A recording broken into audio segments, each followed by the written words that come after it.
সমস্ত প্রশংসা আল্লাহ তাআলার জন্য, দরুদ ও সালাম বিশ্ব নবী হযরত মুহাম্মদ সাল্লাল্লাহু আলাইহি সাল্লামের প্রতি। আসসালামু আলাইকুম ওয়া রাহমাতুল্লাহি ওয়া বারাকাতুহু। ভিউয়ার্স, আজকে আমরা ইব্রাহিম আলাইহিস সালাম সম্পর্কে আপনাদেরকে কিছু তথ্য দান করব। আমাকে প্রশ্ন করবে মিজান। আশা করছি আপনারা উপকৃত হবেন। তো শুরু করা যাক ইনশাআল্লাহ। চলুন শুরু করা যাক। তো ইব্রাহিম আলাইহিস সালাম সম্পর্কে আমরা প্রথম প্রশ্ন করব। আপনি প্রস্তুত? হ্যাঁ, ইনশাআল্লাহ আমি প্রস্তুত। তাহলে আমার প্রথম প্রশ্ন, হযরত ইব্রাহিম আলাইহিস সালামের জন্ম কোথায় হয়েছিল? হযরত ইব্রাহিম আলাইহিস সালামের জন্ম ইরাকের নিকটবর্তী শহর বাবেল নামক শহরে। সঠিক উত্তর। আমার দ্বিতীয় প্রশ্ন, হযরত ইব্রাহিম আলাইহিস সালামের পিতার নাম কি ছিল? হযরত ইব্রাহিম আলাইহিস সালামের পিতার নাম ছিল আজর। তিনি পেশায় কি কাজ করতেন?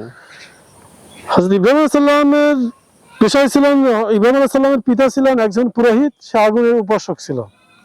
আবার সঠিক উত্তর। আমার পরবর্তী প্রশ্ন, কোন নবীকে মুসলিম জাতির পিতা বলা হয়? হযরত ইব্রাহিম আলাইহিস সালামকে। আবার সঠিক উত্তর।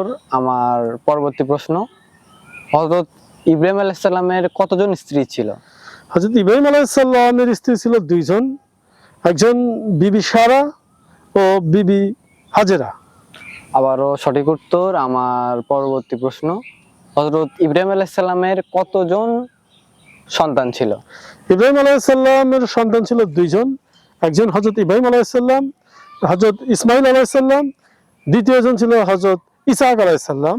তারা দুইজনই নবী ছিলেন। বা চমৎকার ভাবে উত্তর দিয়েছেন। আমরা পরবর্তী প্রশ্নে যাব।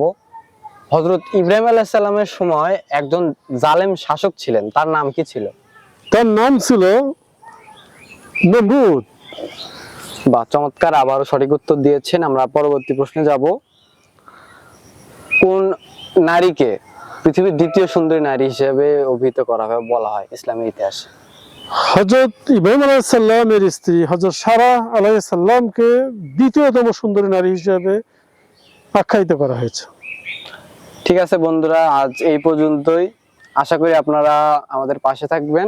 আসসালামু আলাইকুম ওয়া রাহমাতুল্লাহ। পরবর্তীতে আপনাদেরকে আমরা হযরত শোয়েব আলাইহিস সালাম সম্পর্কে কিছু তথ্য প্রদান করব। আশা করছি সে পর্যন্ত আপনারা অপেক্ষায় থাকবেন। আসসালামু আলাইকুম।